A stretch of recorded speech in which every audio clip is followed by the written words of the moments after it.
Back to my channel. आज हम लोग शुरुआत करेंगे क्लास 9 साइंस के कंप्लीट सिलेबस का एक रैपिड रिवीजन, जिसमें कि आज का है पहला दिन पार्ट 1, जिसमें पढ़ाएंगे आपको बायो।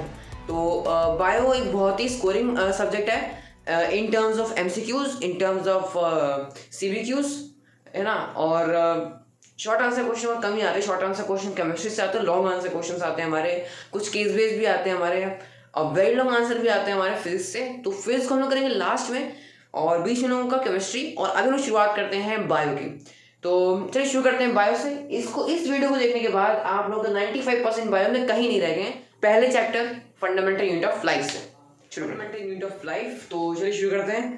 तो फंडामेंटल यूनिट ऑफ लाइफ में हमारा बेसिक जो चीज़ है, जो टाइटल भी कह रहा है, फंडामेंटल यूनिट ऑफ लाइफ, किसकी बात कर रहे हैं? सेल की बात कर रहे हैं।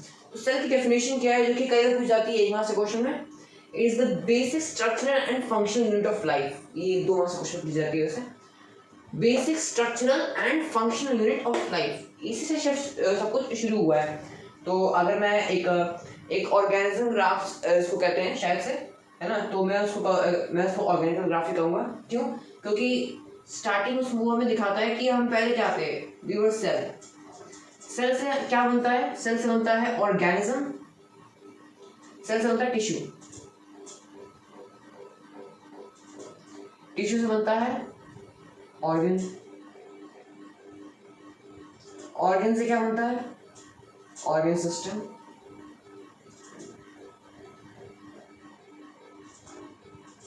और ऑर्गन सिस्टम से क्या बनता है?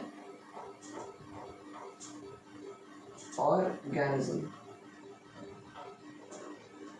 ठीक है, ठीक है। अब देखो, अब हम देखते हैं कि सबसे इंपॉर्टेंट हमारे कौन कौन से इंपॉर्टेंट हमारे साइंटिस्ट जो हैं, जिन्होंने बहुत ही अच्छा काम किया है सेल के ऊपर। सेल की जितनी भी खोजें हैं, सेल में सेल को जिन्होंने फर्स्ट टाइम खोजा, एक लिविंग सेल को जिन्होंने फर्स्ट टाइम खोजा, तो उनके बारे में देखते हैं कि कई बार पूछा जाता है। तो पहला नाम है रॉबर्ट हुक। कई बार सुना आपने, इन्होंने डिस्कवर किया था एक डेड सेल जो कि इनको मिला था कॉर्क के अंदर।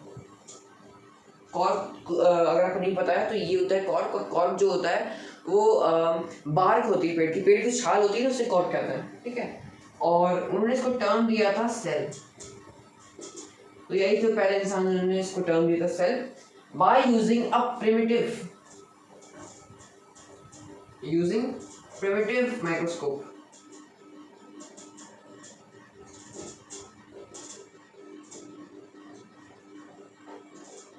ठीक है।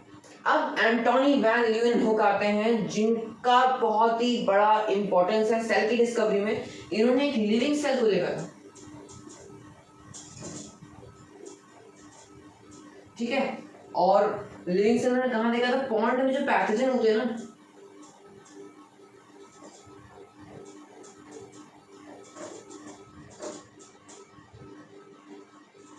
और वो ना माइक्रोस्कोप से देख रहे थे, उनको कुछ ऐसे रेंगते हुए दिखाई दिए, कुछ बहुत छोटे छोटे जानवर जैसे। उनको उस टाइम में लगा था कोई जानवर है ये, तो उसका नाम रख दिया एनिमैलिक्यूलस।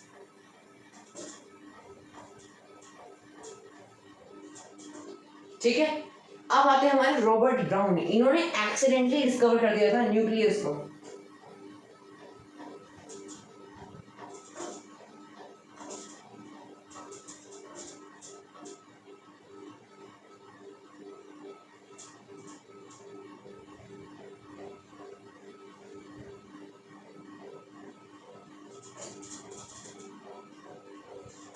ठीक है, एक्सीडेंटली डिस्कवर न्यूक्लियस।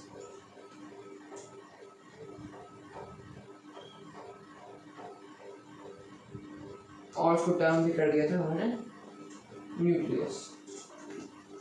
ठीक है, ये हमारे इम्पोर्टेंट आपके साइंटिस्ट हो गए, जिन्होंने बहुत एक मेजर उठाया है, बहुत ही इम्पोर्टेंट काम किया है सेल की खोज में। ठीक है, in the term of cells.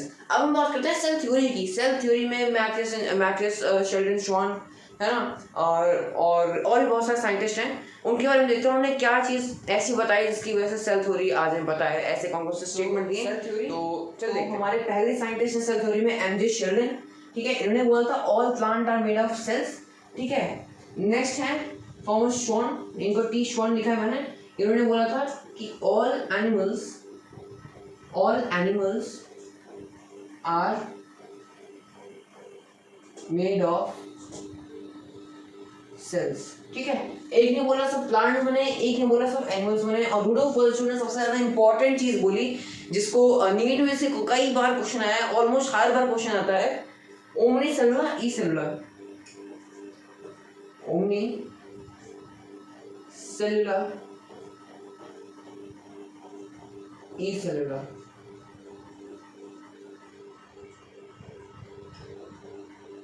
ठीक है, ओमनी सेलुलर ई सेलुलर का मतलब है कि ऑल सेल्स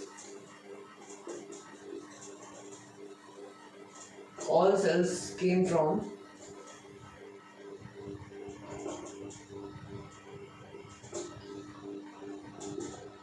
pre-existing cells।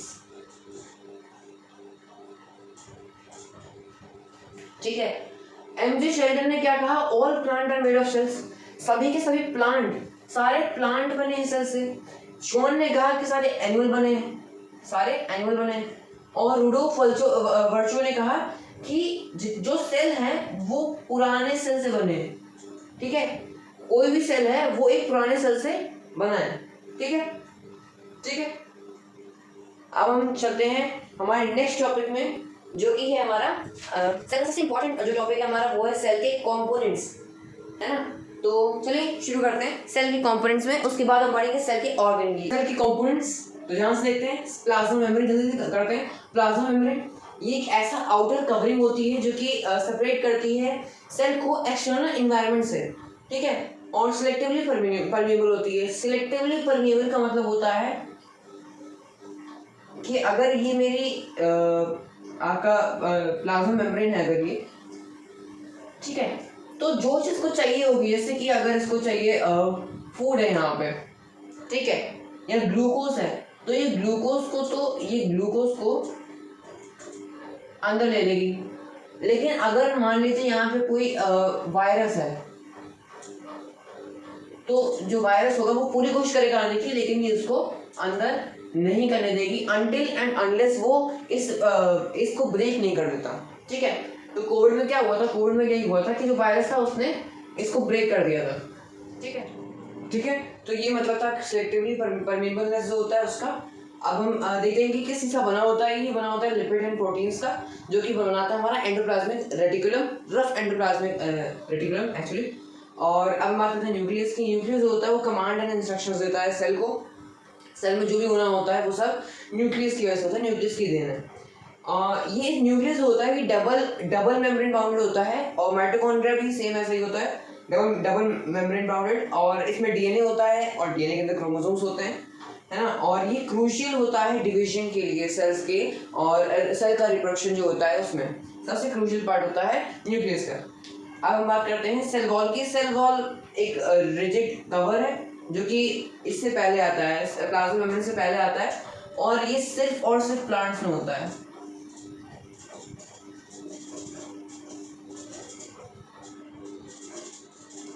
ठीक है, ये सिर्फ प्लांट्स में होता है। ये पीएम यानी कि प्लाज्मा मेम्ब्रेन के आउटसाइड होता है, और ये स्ट्रक्चर देता है। ये काफ़ी रिजिड होता है, और सिर्फ प्लांट सेल जो होता है उसको एक स्ट्रक्चर चाहिए होता है, इसलिए ये उसमें होता है। और ये सेल्यूलोज का बना होता है। और क्योंकि प्लांट्स बहुत हार्श कंडीशंस में रहते हैं, जैसे कि सहारा में जो कैक्टस होते हैं, टंड्रा रीजन्स में होते हैं फॉर्न जो ट्रीज होते हैं, है ना, ट्रॉपिकल एरिया में, हैवी रेनफॉल एरिया में जो जाइंट ट्रीज होते हैं, उनको रहने के लिए उनके सेल्स को बहुत रिजिड होना पड़ता है। उस रिजिडनेस को प्रूव करने के लिए हमारे पास सेल वॉल होती है। ठीक है, जो कि सेमी परमेबल मेम्ब्रेन जो होती है उसके आगे होती है। ठीक है, और ये जो होती है ये सेल्यूलोज की बनी होती है। ऑब्वियसली प्लांट में है तो सेल्यूलोज की बनी होगी।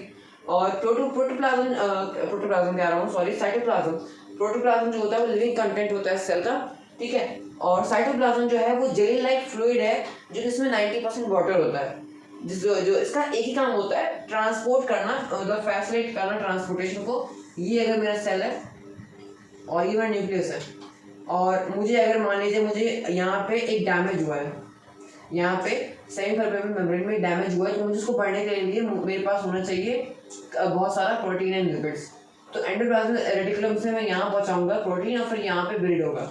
ठीक है, तो ये जो पूरा प्रोसेस होगा, इसमें जो साइटोप्लाज्म है, जो कि इस पूरे एरिया में, इसमें ये सारे जो ऑर्गेनिल्स होते हैं सस्पेंडेड होते हैं, जो कि मेजर वॉल्यूम प्ले करता है इस सेल का, उसमें ट्रांसपोर्टेशन का सबसे बड़ा काम होता है साइटोप्लाज्म का, ठीक है। और ये वॉल्यूम प्रोवाइड करता है ताकि कोई भी सेल एकदम स्क्रिंच ना हो जाए, एकदम निचोड़ ना जाए, ठीक है। तो अब बढ़ते हैं सेल की ऑर्गेनेल्स में, जो कि सस्पेंड होते हैं साइटोप्लाज्म में। ये कंपोनेंट्स अलग से इसलिए क्योंकि ये बहुत ज़्यादा इंपॉर्टेंट है, इनको जानना बहुत ज़्यादा ज़रूरी है।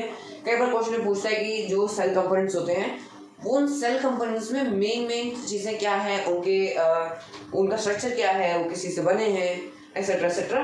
तो चलिए शुरू करते हैं। अब हम बात करते हैं सेल यहाँ पे भी एंडोप्लाज्मिक रेटिकुलम की और गोल्गी एपेरेटस की, जो कि बहुत ही इम्पोर्टेंट कंपोनेंट्स ऑर्गेनेल्स में है ना। ये जो ऑर्गेनेल्स हैं ये सबसे ज़्यादा इंपॉर्टेंट है, सबसे ज़्यादा पूछे जाने वाले हैं इनके जो क्या इनके फंक्शंस होते हैं, कहाँ पे होते हैं, इवन डायग्राम, किसी की डायग्राम, जैसे कि गोल्गी एपेरेटस की डायग्राम कई बार पूछ जाते हैं। मैं यहाँ ऑर्गेनिक लिख देता हूँ,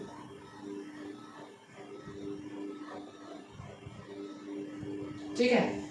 तो एंडोप्लाज्मिक रेटिकुलम जो है हमारा, उसमें दो टाइप्स होते हैं, एक होता है RER, एक होता है SER। जो हमारा RER होता है उसका नाम है, R मतलब है रफ।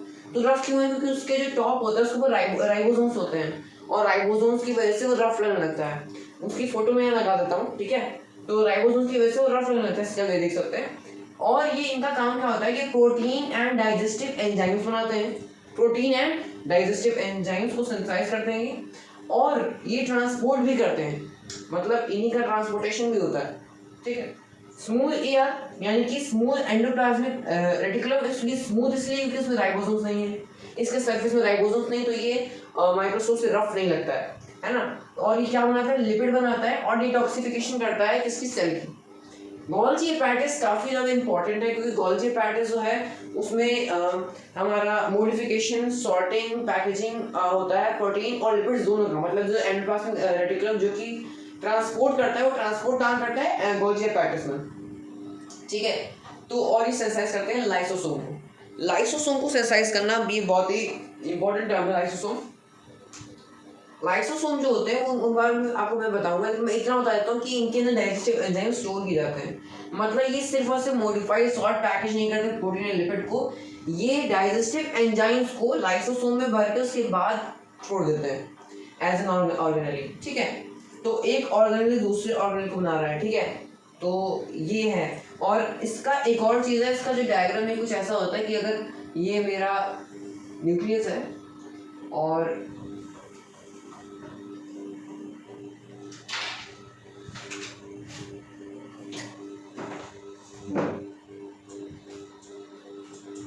ये मेरा आपका एंडोप्लाज्मिक रेटिकुलम है। तो जो मेरा सिस फेस होगा, सिस फेस क्या होता है? सिस फेस होता है जैसे कि ये मेरा सिस फेस हो गया, ठीक है। ये मेरा गोल्गी एपेरेटस हुआ, ठीक है। ये मेरा सेल है, ये मेरा गोल्गी एपेरेटस है, ये मेरा, इसमें मैं डॉट डॉट डॉट कर दूं, ठीक है। तो ये जो है इतना पोर्शन, ये मेरा आ गया RER और ये इतना पोर्शन जो है ये मेरा आ गया SER, ठीक है। Smooth endoplasmic reticulum and rough endoplasmic reticulum. ये जो मेरा पार्ट है गोल्गी एपेरेटस का, ये मेरा पूरा टोटल गोल्गी एपेरेटस है। गोल्गी, मैं यहाँ से बताता हूँ, गोल्गी एपेरेटस, ठीक है। और जिसका ये जो पार्ट है इसे हम कहते हैं सिस फेस,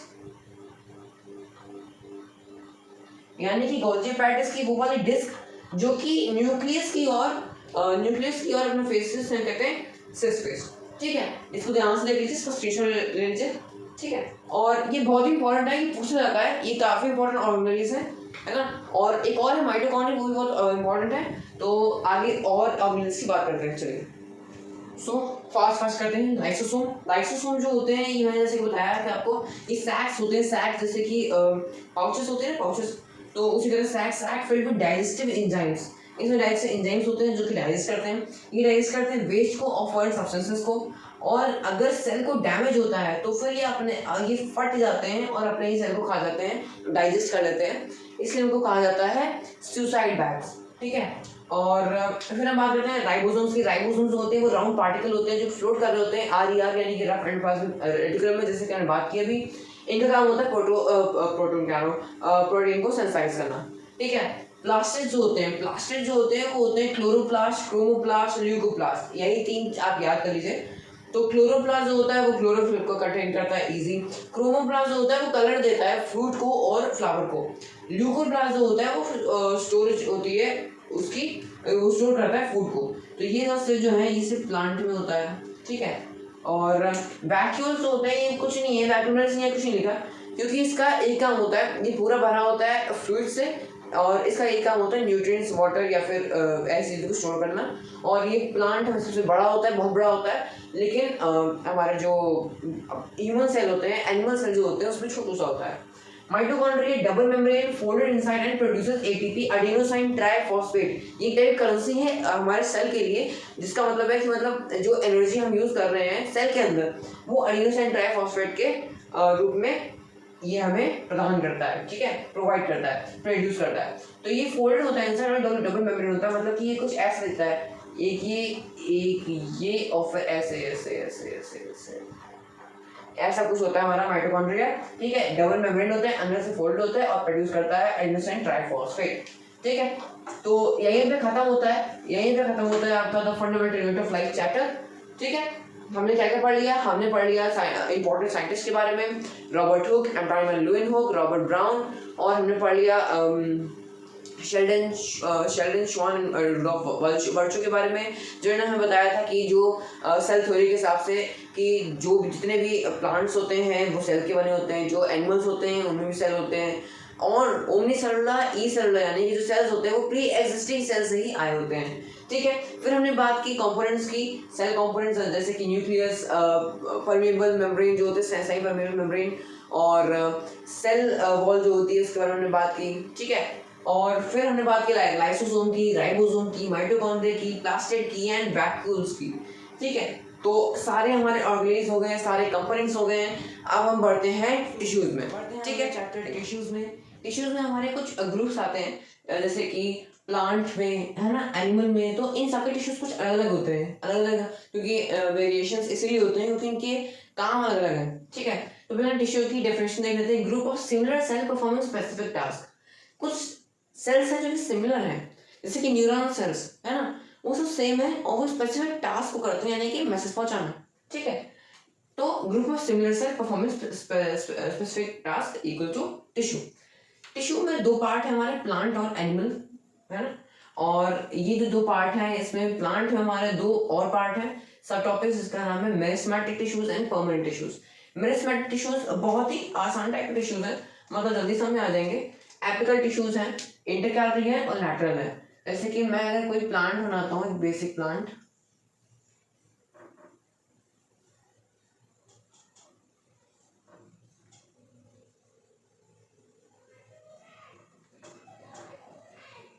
ठीक है, तो ये हमारे क्या हुए, ये हमारे रूट्स है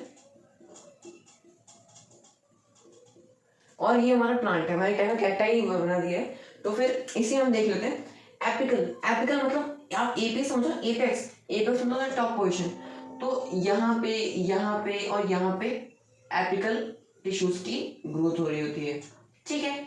इंटर कैलरी होती है, जैसे कि यहाँ पे, इधर, है ना। और मान लीजिए अगर कोई लीव आपकी यहाँ निकल रही है तो यहाँ पे, है ना, इन तीनों जगह ही आपका इंटर कैलरी आ रहा होता है, ठीक है। अब लैटरल में क्या होता है? लैटरल है आपका, लैटरल जो है आपका, मैं इस पे थोड़ा और बड़ा कर लेता हूँ, ठीक है। लैटरल आपका होता है यहाँ पे, है ना, मतलब कि साइज में जो एक स्ट्रक्चर प्रोवाइड कर रहा होता है ना, ठीक है। तो ये हमारे, ये इतना ही बेसिक है, मैं इसको और एक्सप्लेन कर दूंगा, लेकिन मैं आपको मोटा मोटा बता रहा हूँ कि इतना ही बेसिक है, ठीक है।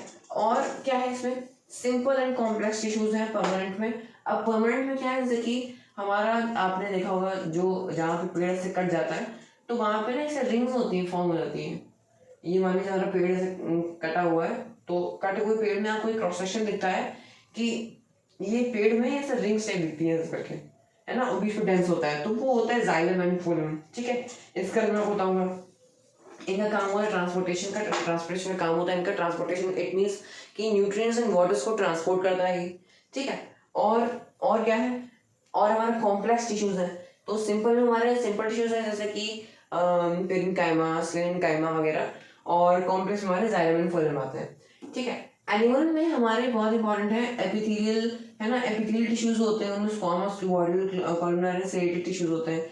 सेरिएटेड जैसे कि हमारे जो स्मॉल इंटेस्टाइन होती है ना, मैं उतना अच्छा डायग्राम नहीं बनाया मैंने, पर होती है।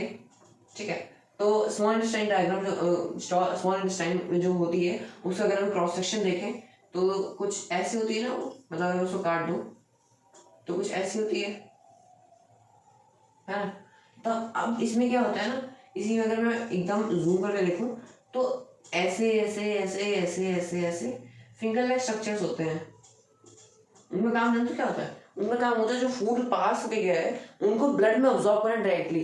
ठीक है। तो वो ये किसके होते हैं एग्जांपल? सेरिएटेड टिश्यूज के, है ना। ऐसे ही हम और भी इस टाइप के टिश्यूज और उनके एग्जांपल्स पढ़ेंगे। ठीक है। कॉलमनार होते हैं, क्यूबॉइडल होते हैं, स्क्वामस होते हैं, ये सब इनकी शेप। स्क्वामस जो होते हैं जैसे कि वो मसल्स में होती है ना। ऐसी कनेक्टिंग एरुलर एडिपोज बोन जो होती है, कार्टिलेज जो होती है, कार्टिलेज हमारे कान और नाक में होती है, लिगामेंट जो होती है बोन टू बोन को करती है कनेक्ट, है ना। मास्कुलर में स्ट्राइटेड अनस्ट्राइटेड कार्डियक कंट्रोल नहीं कर सकते, है ना। और नर्वस सिस्टम जिसमें कि हमारा आता है ब्रेन का मामला, यानी कि ब्रेन से बॉडी में और बॉडी से ब्रेन में जितना भी इंफॉर्मेशन है वो पास करना, तो वो नर्वस सिस्टम में आता है। ऐसे कोई टाइप नहीं है ना। अब हम ना इसके बारे में और देखते हैं, और इन सबको हम सबके बारे में और एक्सप्लेन करेंगे, मैं बताता हूँ। ठीक है। मेरिस्टेमेटिक टिश्यूज क्या होते हैं जो कि रिस्पॉन्सिबल होते हैं प्लांट की किसी भी ग्रोथ के लिए। ठीक है। तो इसमें मैं 3 पार्ट से मैंने आपको समझाया था, मैं और बता देता हूँ। एपिकल जो होता है वो होता है टिप्स या रूट्स के किसी शूट में। ठीक है। मैं आपको ऐसे एक्सप्लेन करता हूँ, आप इसका स्क्रीनशॉट ले सकते हैं। आई होप आपने इसका स्क्रीनशॉट ले लिया होगा। तो अब हम देखते हैं एपिकल जो होता है, जैसे कि मेरा ये एक पेड़ है, अब मुझसे ऐसे ही पेड़ बना। ठीक है।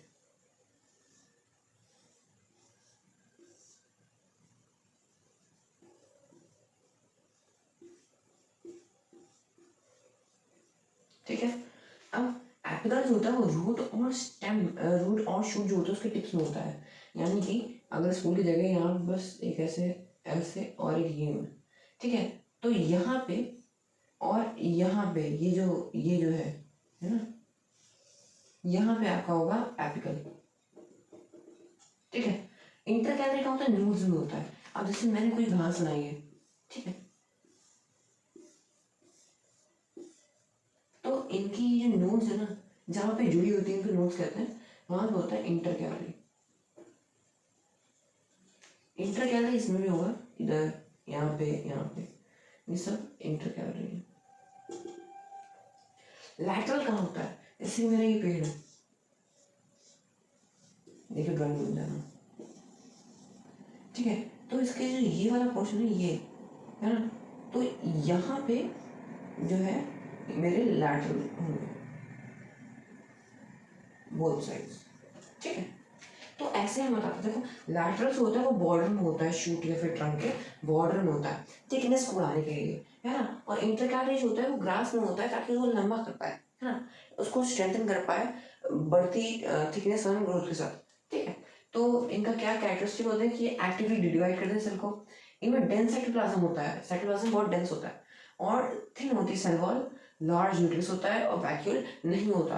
कि भाई कहाँ वैक्यूल यूज ही नहीं है वैक्यूल का, तो वैक्यूल नहीं होता है। ठीक है। अब हम आगे बढ़ते हैं परमानेंट टिश्यूज की ओर, जल्दी जल्दी करेंगे क्योंकि मैं रैपिड रिविजन है, बायोलॉजी आज हम खत्म कर देंगे, नेक्स्ट वीडियो में तुरंत केमिस्ट्री लाए थे। तो जल्दी देखते हैं हम परमानेंट टिश्यूज। तो सिंपल परमानेंट टिश्यूज, तो परमानेंट टिश्यूज में सिंपल परमानेंट टिश्यूज में अभी हम लोग हैं। तो पहला परमानेंट टिश्यू हमारा पेरेन्काइमा। पेरेन्काइमा क्या होता है? पेरेन्काइमा कुछ नहीं होता है, वो होता है एक लिविंग सेल जिसकी वॉल्स थिन होती हैं और उसका काम होता है सपोर्ट फोटोसिंथेसिस और storage of food. Support photosynthesis and storage of food. Parenchyma क्या होता है? लिविंग होता है, कॉर्नर्स थिक होते हैं और बना कैसे होता है? सेलुलोज और पेसिडेंस है, सेलुलोज और पेसिडेंस है, फ्लेक्सिबिलिटी एंड मैकेनिकल सपोर्ट। ठीक है।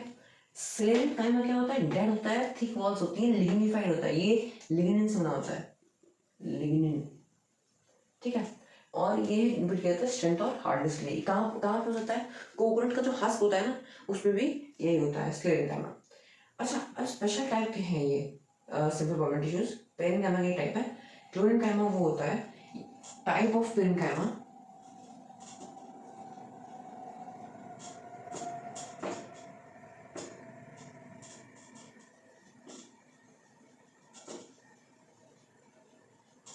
Parenchyma with chlorophyll.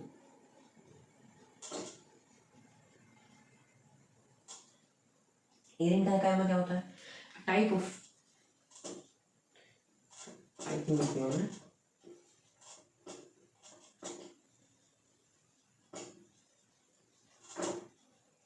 Parenchyma with air occupied. इसमें देखा जाता है एक्वाटिक प्लांट्स में। ठीक है, ये दोनों पैरेंकाइमा नहीं होते हैं, लेकिन इसमें क्लोरोफिल होता है और इसमें एयर ऑक्यूपाइड होती है। ये एक्वाटिक प्लांट में यूज किया जाता है, जैसे कि लोटस। ठीक है, तो अब हम जाते हैं कॉम्प्लेक्स परमानेंट टिश्यू करते हैं जाइलम और फोरम की, जो कि कॉम्प्लेक्स परमानेंट टिश्यू है। तो जाइलम और फोरम में पहले हमारे जाइलम में आता है ट्रेकिड्स। ठीक है,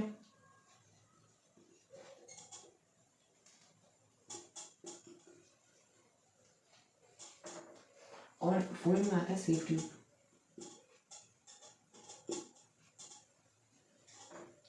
नेक्स्ट, ट्रेकिड्स में जाइलम में आता है वेसल्स।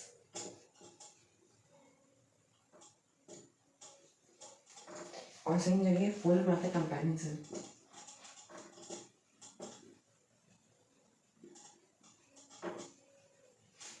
ठीक है, थर्ड नंबर पे यहाँ पे आता है जाइलम फाइबर।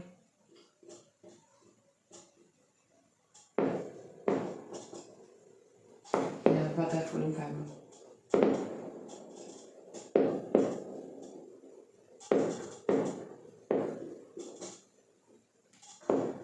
ठीक है, और फिर यहाँ पे आता है जाइलम पेरेंकाइमा।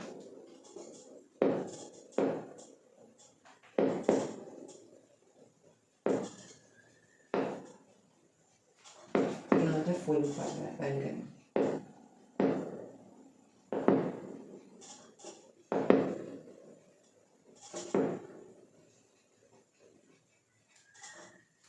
ठीक है, ठीक है, अब इसको ध्यान से देख लीजिए।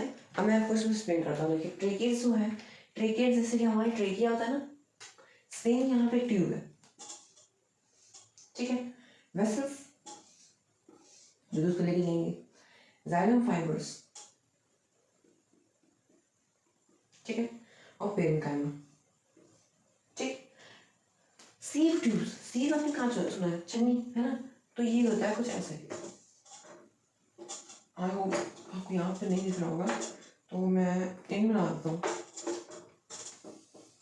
ठीक है, तो ये मान लीजिए फॉल में। ठीक है, तो इसमें क्या होता है, यहाँ पे से छन्नी लगी होती है।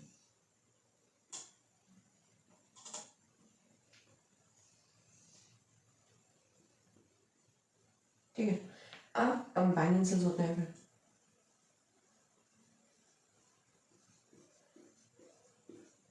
ठीक है, तो ऐसे इसका पूरा होता है। आपका इसको डायग्राम बनाना है, मैं आपको समझाने नहीं कर रहा था, डायग्राम बनाना है। जाइलम में होता है ट्रेकिड, वेसल, जाइलम, ये आप छोड़ दीजिए, ये तो बहुत आसान है। Tracheid, vessel, sieve tube, companion cell. Tracheid, vessel, sieve tube, companion cell. ठीक है, टीवी और एससी।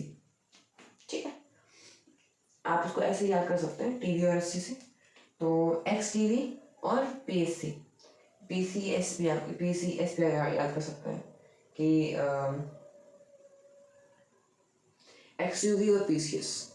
किसी पीसीएस के पास एक एक्सयूवी है ना, आप उसको से याद कर सकते हैं। और इसका तो सेम है, xylem forum fibre parenchyma, fibre parenchyma, simple है। ठीक है, और इसका एक स्क्रीनशॉट ले लीजिए आप।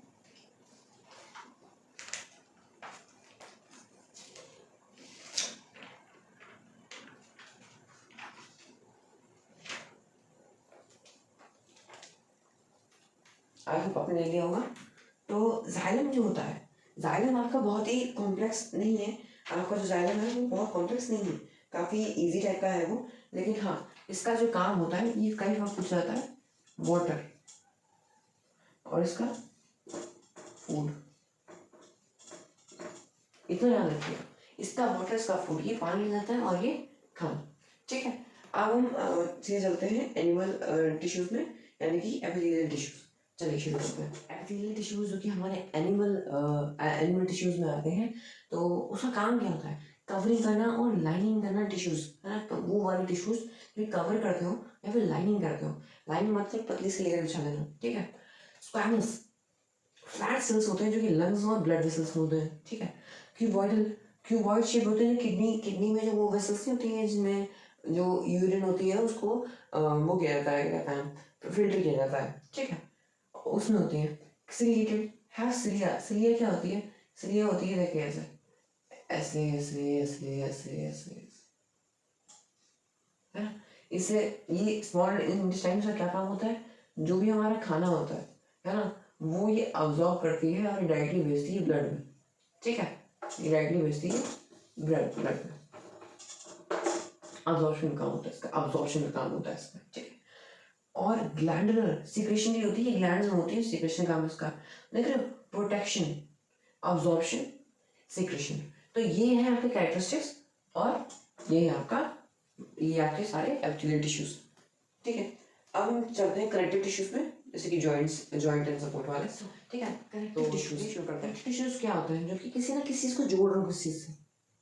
ठीक है, तो पहला टाइप है हमारा एयरलर टिश्यू, जो कि स्पेस को फिल करता है ना, और सपोर्ट करता है किसी भी ऑर्गन को। कैसे फिल करता है? एयरलर मतलब वो एयर को फिल करता है। ठीक है, मतलब उसमें फिल होते हैं, उसमें वैक्यूल बहुत बड़े होते हैं। एडिपोज स्टोर करता है फैट को और इंसुलेट करता है बॉडी को। इंसुलेशन मतलब गर्म रखता है बॉडी को। बोन हार्ड मैटर्स होती है, सपोर्ट करती है बॉडी को, सबको पता है। कार्टिलेज होती है जो कि फ्लेक्सिबल सपोर्ट होता है नोज और ईयर में। ये जो हमारा मूवमेंट हो पाता है नोज का और ईयर का, ये क्यों हो पाता है? बोन यहाँ हर जगह है, लेकिन वो कार्टिलेज फॉर्म में है ना। जो बेबीज होते हैं, न्यू बॉर्न इन्फेंट्स होते हैं, उनके भी बोन नहीं होते, कार्टिलेज पूरी शरीर में होता है। ठीक है, इसलिए वो बहुत सॉफ्ट तरीके से रखे जाते हैं। लिगामेंट बोन टू बोन होते हैं, इलास्टिक होते हैं और स्ट्रॉन्ग होते हैं। ठीक है, लिगामेंट्स होते हैं। और टेंडन जो होता है वो मसल टू बोन होता है, टफ होता है और इन इलास्टिक होता है, मतलब वो इलास्टिक नहीं हो सकता। ठीक है, ब्लड, ये बहुत ही इंपॉर्टेंट सवाल है कि ब्लड को कनेक्टिव टिश्यू क्यों कहा जाता है। फ्लूइड कनेक्टिव टिश्यू है ये ट्रांसपोर्ट करता है गैस, न्यूट्रिएंट और वेस्ट को। ठीक है, अब हम बढ़ते हैं मस्कुलर टिश्यूज की ओर। ठीक है, देखिए जल्दी कंप्लीट कर रहे हैं, है ना। इसी मोटिवेशन के साथ टिश्यूज होते हैं, ये तीन टाइप्स होते हैं, स्ट्राइटेड, अनस्ट्राइटेड और कार्डियक। स्ट्राइटेड जो होते हैं वो वॉलंटरी होते हैं। ठीक है, वॉलंटरी, इनवॉलंटरी एंड इनवॉलंटरी, मतलब इनवॉलंटरी और वॉलंटरी का मतलब क्या होता है? वॉलंटरी मतलब वो होती है यू कैन कंट्रोल, और इनवॉलंटरी का मतलब होता है यू कांट कंट्रोल।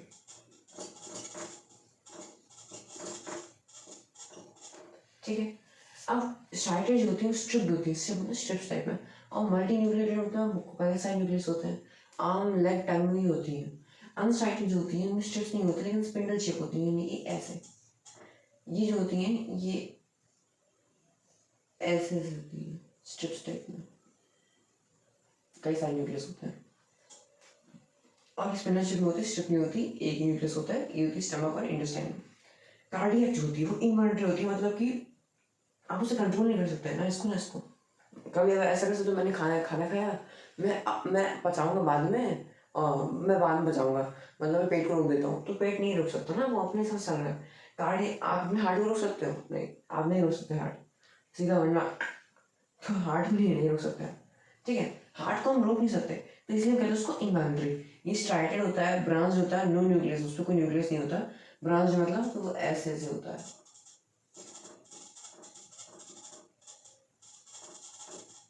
ठीक, ये पूरा टिश्यू है और विदाउट एनी न्यूक्लियस। ठीक है, ये सिर्फ हार्ट में होता है, ये स्टमक इंटेस्टाइन में होता है, ये आर्म लेग टैंक में होता है। ठीक है, इसको ध्यान से देख लो कि ये बहुत बार पूछ जाता है कि मस्कुलर टिश्यूज को डिफाइन कीजिए, तो आप इसी को ऑल नंबर दो कि they are striped, they are multi nucleated, है ना। मैंने वो शॉर्ट में लिख दिया उसको, है ना। तो एक बार देख लीजिए, उसके बाद हम लोग शुरू करते हैं हमारा नेक्स्ट, यानी कि नर्वस टिश्यूज, और उसके बाद खत्म हो जाएगा।